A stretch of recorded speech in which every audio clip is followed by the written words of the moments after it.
Let's talk about zipper feet. I have before me 3 different types of zipper feet. More exist, but I don't have them. Let's start with this one in the middle.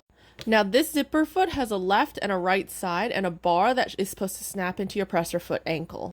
It has a hole on each side of the zipper foot, and that hole is meant for your needle to go into. On the back of the zipper foot, you can see there is a tall part and then like a little cliff on each side. And that little cliff on each side is where your zipper teeth are supposed to sit in. So if I am sewing on my zipper, this little groove under here is supposed to sit close to my zipper teeth, and it is supposed to slide right along, and that hole right there where my needle goes into is how I make sure I stitch very close to the zipper teeth.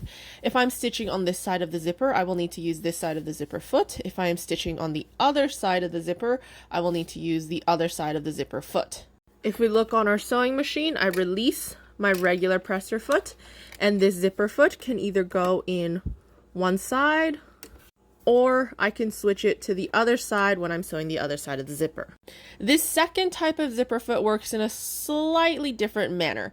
There is still the part here where it is supposed to press on your fabric and your zipper, and it still has a hole on each side that the needle is supposed to go into. But the way this adjusts is while this is on your presser foot shank, it is supposed to slide side to side, and you have to manually adjust using this screw at the back to loosen it and allow it to slide, or tighten it and force it to not move. You're supposed to manually adjust it to be in the proper position. The hole, again, is where the needle goes into, and if you're sewing on this side, you want the needle going into that hole. If you're sewing on the other side, you want the needle going into the other hole. With this style of presser foot, I first have to remove my presser foot ankle.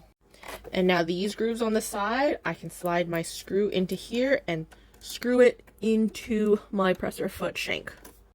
From there, I can put my needle down and adjust it so that the needle goes in either one groove or the other.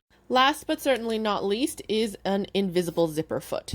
On the back of an invisible zipper foot, it will have 2 grooves, and those grooves are where your zipper teeth are supposed to sit in as you sew. If you're sewing one side, it sits in one groove. If you're sewing the other side, it sits in the other groove. On the top of your zipper foot, it has one hole for your needle to go into, and you'll see this little sticky outy part that is 3-dimensional here that is meant to help hold your zipper in place.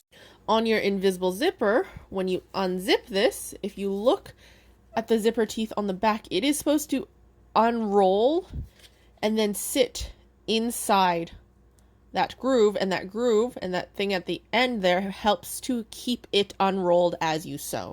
Happy sewing! I hope that helps.